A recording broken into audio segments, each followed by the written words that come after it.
Namaskar and welcome to the unconditional world of auto Zignition. Yes, your one-stop guide to anything and everything related to cars and bikes.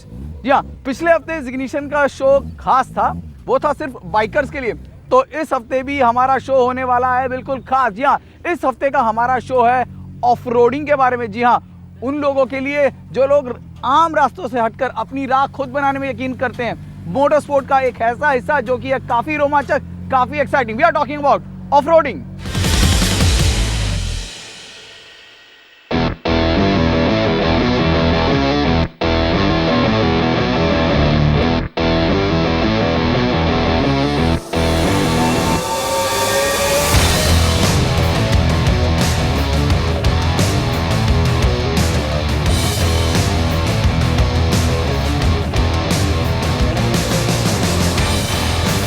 Rain forest challenge दुनिया की 10 सबसे मुश्किल motor sport activities में से एक।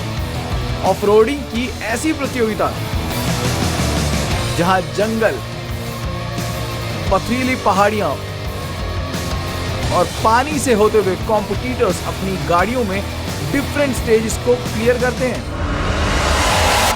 इस वक्त हम मौजूद हैं गोवा में। वजह रेन फॉरेस्ट चैलेंज। जी हां, ऑफ रोडिंग के मामले में भारत में होने वाला सबसे मुश्किल, सबसे एक्साइटिंग मुकाबला। जी हाँ, और ये मुकाबला इतना एक्साइटिंग है कि इसको पार पाने के लिए ये जो टीम्स हैं ये पूरे साल शिद्दत से मेहनत करती हैं। इस साल का मुकाबला पहले से ज़्यादा टफ दिखा, व्हीकल्स को पहले से ज़्यादा प्रिपेयर किया गया और एक्साइटमेंट का लेवल आप मान लीजिए कि इस बार पहले से ज़्यादा एंट्रियाँ दिखी।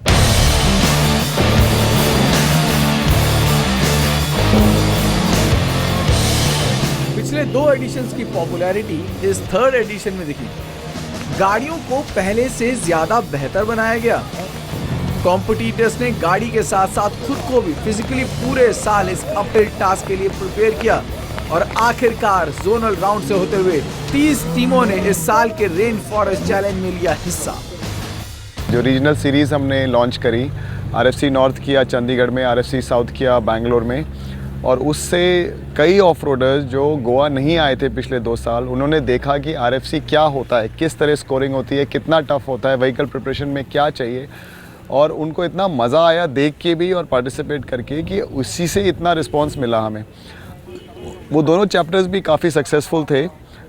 हमें हमारा मिनिमम क्राइटेरिया, अगर हमें कंपटीशन चलाना है तो कम से कम 10 कारें चाहिए हमें उसमें, नहीं तो उससे कम में तो कोई फ़ायदा ही नहीं है कॉम्पीट करने का। तो हमें दोनों जगह उससे ज़्यादा नंबर कंपटीशन के लिए मिला और आगे भी इसीलिए हम प्लान कर रहे हैं कि कुछ और रीजनल चैप्टर्स हम लॉन्च करें। इस बार भी गोवा में रेन फॉरेस्ट चैलेंज को होस्ट किया गया और इसे 4 भागों में बांटा गया। प्रोलॉग,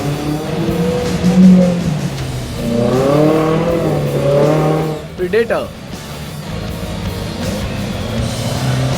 टर्मिनेटर और ट्वाइलाइट।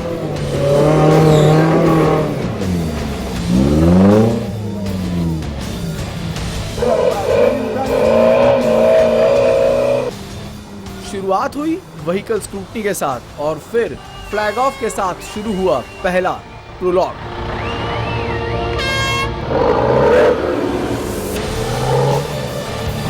प्रोलॉग 2 दिनों तक चला और इसे 12 स्टेजेस में डिवाइड किया गया।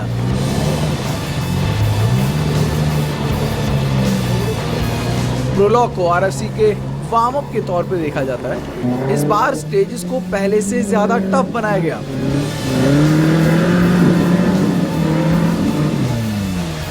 जहां पर कॉम्पिटिटर्स के व्हीकल और फिजिकल टफनेस को चेक किया गया। रिकवरी ऑफ रोडिंग का एक बहुत महत्वपूर्ण हिस्सा है और विंच इसमें इस्तेमाल किए जाने वाला सबसे कॉमन टूल। इसके अलावा रिकवरी में इस्तेमाल किए जाने वाले बाकी चीज़ों जैसे लैडर का भी इस प्रोलॉग में काफ़ी इस्तेमाल दिखा।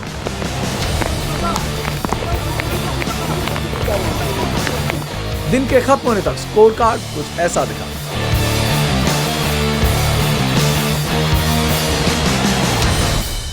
प्रोलॉग के बाद बारी थी प्रीडेटर की और काफिला चला क्वेपम की तरफ, जहां पिछले साल से अलग प्रेडेटर में इस बार रखे गए थे 6 स्टेजेस। इनमें सबसे मुश्किल दिखा SS17, जहां 40 डिग्री डिसेंट के साथ साथ 70 डिग्री का इंक्लाइन दिखा। यानी कि इस स्टेजेस में सबसे ज्यादा टीमों को मिले DNF। कई सारी टीमें इसको पार ही नहीं कर पाई। रेन फॉरेस्ट चैलेंज में नेविगेटर्स की भूमिका काफी अहम होती है। कोई भी ऑफ रोडिंग या रेस्क्यू नेविगेटर के बिना पॉसिबल नहीं।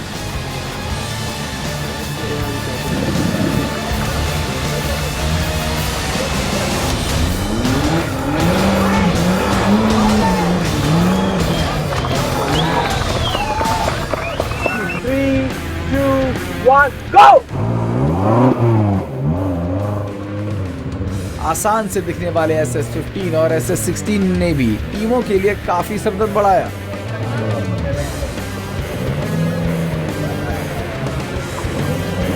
इस साल भी पिछले 2 सालों की तरह सबसे ज्यादा निगाहें थी टीम गोरखा पर, और टीम गोरखा में इस बार हुआ एक नया एडिशन।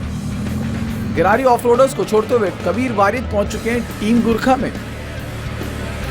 फोर्स गोरखा के मरविन और उनकी जोड़ी ने साफ दिखा दिया और हर स्टेजेस पर यह साबित भी किया कि क्यों वो RFC के सबसे स्ट्रॉन्ग कॉम्पिटिटर। इसके अलावा कबीर भी शुरुआत थोड़ी धीमी रही, लेकिन जिस तरह से RFC आगे बढ़ा, कबीर भी स्टैंडिंग टैली में ऊपर आते रहे। कई सारी नई टीमों ने इसमें हिस्सा लिया, जिसमें केरल से भी 4 टीमें नजर आईं और सब में उत्साह था बराबर। कर्नाटक से आई टीम 108 लोगों की वाहवाही के बीच इस कंपटीशन में अपनी अलग पहचान बनाई, लेकिन क्राउड फेवरेट थी गोवा की सेड्रिक। 7 दिन चलने वाले इस मुकाबले के लिए कहा जाता है कि हर कोई जो RFC का हिस्सा हो वो अपने आप में विनर है, और ये बात एक बार फिर RFC गोवा में साबित हुई। आखिरकार 27 स्टेजेस को पार करते हुए पहली बार गुरमीत विरदी और कृपाल सिंह तुंग की भारतीय जोड़ी ने बाजी मारी। दूसरे स्थान पर फोर्स मोटर्स के मरविन लिन की जोड़ी रही, और तीसरा स्थान भी मिला फोर्स मोटर्स की गोरखा को।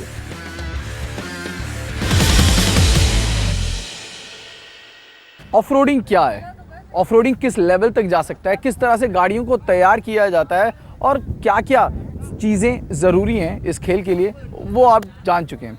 लेकिन अगर हम भारतीय मार्केट की करें और पैसेंजर गाड़ियों की बात करें, वो गाड़ियां जो एज ए बिगिनर आप इस्तेमाल कर सकते हैं, तो सब 20 लाख में कौन कौन सी गाड़ियां हैं जो कि मौजूद हैं, एक नज़र उस पर डाल लेते हैं।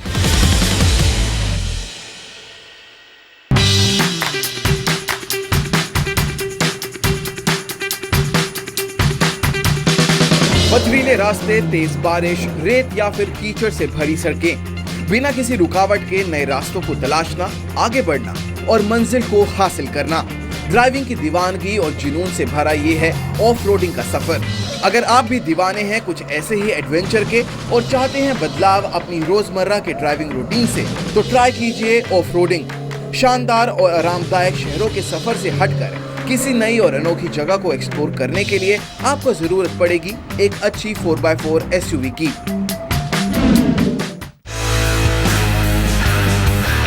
जब बात हो ऑफ रोडिंग की, तो महिंद्रा एंड महिंद्रा का नाम सबसे पहले आता है। महिंद्रा थार 4x4 एक अफोर्डेबल ऑफ रोडर है। 44 डिग्री के अप्रोच एंगल और 27 डिग्री के डिपार्चर एंगल और 200 mm के बेहतरीन ग्राउंड क्लियरेंस के चलते ये SUV किसी भी एडवेंचर के लिए तैयार नजर आती है। Mechanical locking, rear differential, auto locking hubs और डिजिटल इमोबिलाइजर जैसे स्पेशल फीचर्स के साथ ये SUV मुश्किल से मुश्किल ऑफ रोडिंग एक्सपीरियंस के लिए तैयार नजर आती है। साथ ही अनजान सफर में आपको बार बार फ्यूल की जरूरत ना पड़े, इसलिए इसमें दिया है 60 लीटर का फ्यूल टैंक। सॉफ्ट टॉप या हार्ड टॉप आप अपनी पसंद से ले सकते हैं। थार में लगा है 2498 का 4 सिलेंडर इंजन और 105 bhp की पावर के साथ इसमें मिलता है 247 Nm का टॉर्क। थार 4x4 की दिल्ली एक शोरूम कीमत है 8,25,000 रुपए।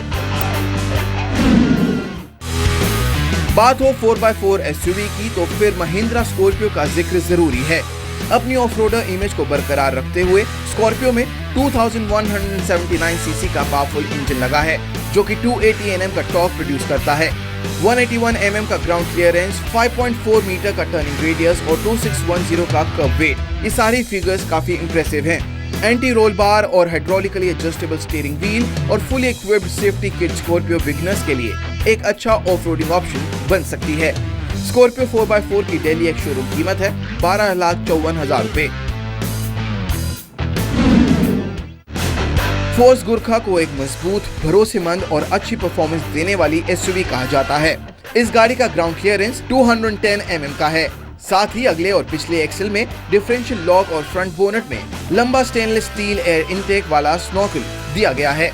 गुरखा में 2.6 लीटर का 4 सिलेंडर इंजन दिया है, जो कि मर्सिडीज के OM611 इंजन पर बना है। इसकी ताकत 82 PS और टॉर्क 230 Nm का है।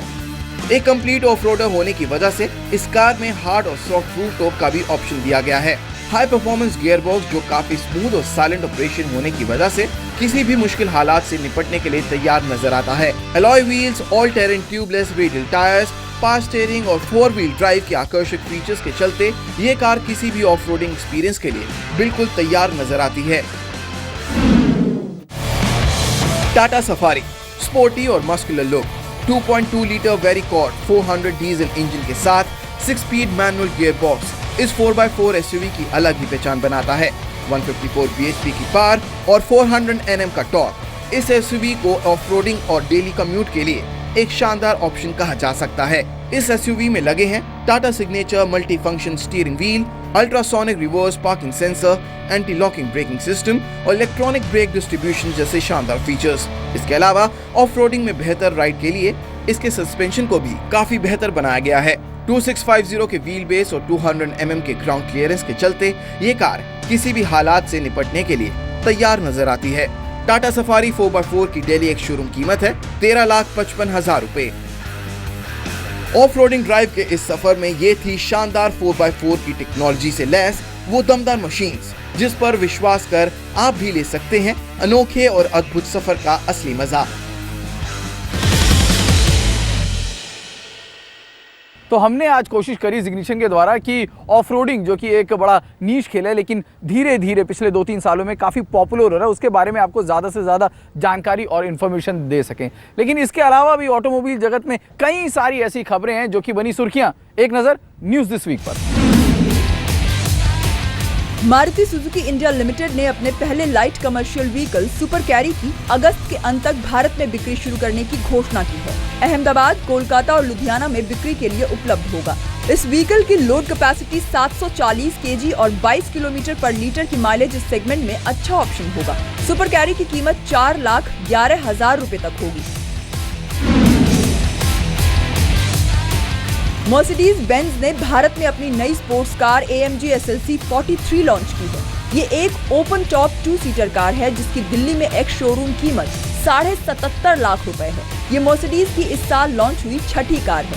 AMG SLC 43 के जरिए मर्सिडीज SLK 55 AMG को रिप्लेस करेगी।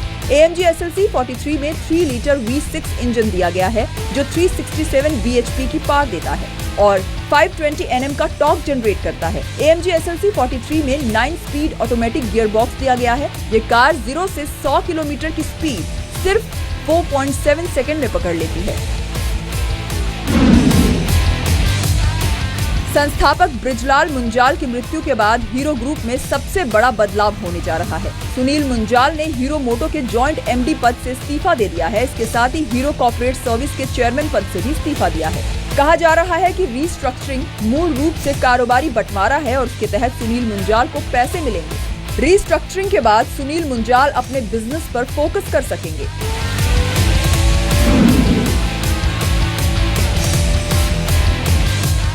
ऑफ रोडिंग को किस लेवल तक आप लेकर जा सकते हैं, ये आपने रेन फॉरेस्ट चैलेंज में देख लिया। किन गाड़ियों से आप ऑफ रोडिंग की शुरुआत कर सकते हैं, कौन सी अफोर्डेबल 4x4 भारतीय मार्केट में मौजूद है, ये भी आपने जान लिया। क्या है नेसेसरी बिगिनर्स लेसन, वो भी आपने समझ लिए। लेकिन जब हम ऑफ रोडिंग की या फिर एसयूवीज की बात करते हैं तो एक कंपनी है जिसका नाम जहन में सबसे पहले आता है। जी हाँ, जीप। और बिना जीप की बात किए ऑफ रोडिंग का ये कार्यक्रम कैसे खत्म कर सकते हैं। तो सेगमेंट के इस आखिरी हिस्से में हम जीप की उन गाड़ियों से आपको मिलवाते हैं जिनके साथ जीप भारत में री एंट्री कर रहा है और ये गाड़ियां जल्द ही भारत में हो सकती हैं लॉन्च।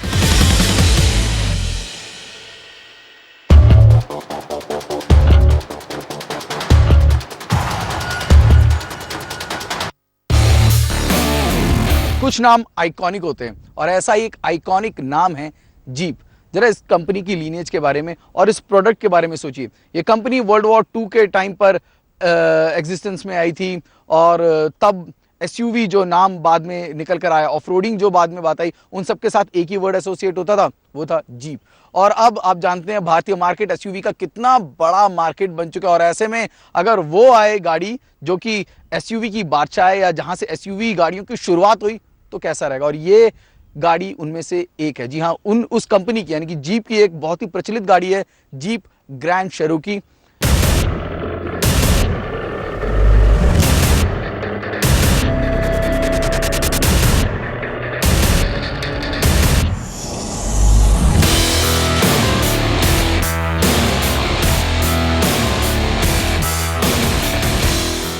जीप ग्रैंड चेरोकी एक बिग बल्कि एसयूवी है। ये गाड़ी 4822 मिलीमीटर लंबी और 2154 मिलीमीटर चौड़ी है। 2915 व्हील बेस वाली इस गाड़ी में मर्सिडीज एम क्लास का चेसिस इस्तेमाल किया गया है। बोल्ड, शार्प, स्टनिंग, इन 3 शब्दों में ग्रैंड शेरोकी के डिजाइन को डिफाइन किया जा सकता है। ये वो गाड़ी है जो लोगों को मुड़ने पे नहीं मजबूर करती, ये वो गाड़ी है जो लोगों को रुकने पे मजबूर कर सकती है। जी हाँ, जस्ट इसके जरा फ्रंट पे नजर डालें। ये जो फ्रंट है इसका स्क्वायर शेप फ्रंट है 7 स्लैट ग्रिल के साथ, जो कि जीप की पहचान है। ये पहचान इतनी मजबूत लगती है कि जो भी बंदा एसयूवी चाहता है ना, वो अपने आप ही एक बार सोचेगा काश ये मेरे गैरेज में होती। गाड़ी में क्रोम का काफी इस्तेमाल किया गया है, फिर वो चाहे ग्रिल, हेडलैम्प, फॉग लैंप हो या फिर 20 इंच के टायर। हर एंगल से ये अमेरिकन एसयूवी की परिभाषा को पूरा करती है। 8.4 इंच की टच स्क्रीन में अच्छे ग्राफिक्स का इस्तेमाल किया गया है और ज्यादातर चीजें आप इस टच स्क्रीन के जरिए कंट्रोल कर सकते हैं। सेंट्रल डायल में आप गाड़ी से जुड़े हर डाटा यानी कि टेम्परेचर से लेकर टायर प्रेशर तक सब कुछ चेक कर सकते हैं। इस सेगमेंट की बाकी गाड़ी की तरह जीप ग्रैंड चेरोकी भी आपको इलेक्ट्रॉनिकली एडजस्टेबल सीट, अच्छी स्पेस और कंफर्ट के साथ मिलती है, लेकिन ये एक 5 सीटर गाड़ी है।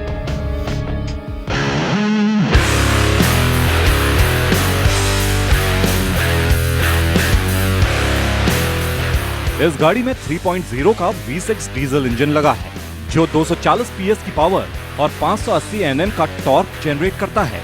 93 लीटर का फ्यूल टैंक इस गाड़ी में लगा है और 0 से 8 की रफ्तार पकड़ने में ये गाड़ी सिर्फ 8.5 सेकंड का समय लेती है। लेकिन इस गाड़ी की खासियत इसकी रफ्तार नहीं बल्कि इसकी ऑफ रोड कैपेबिलिटी है।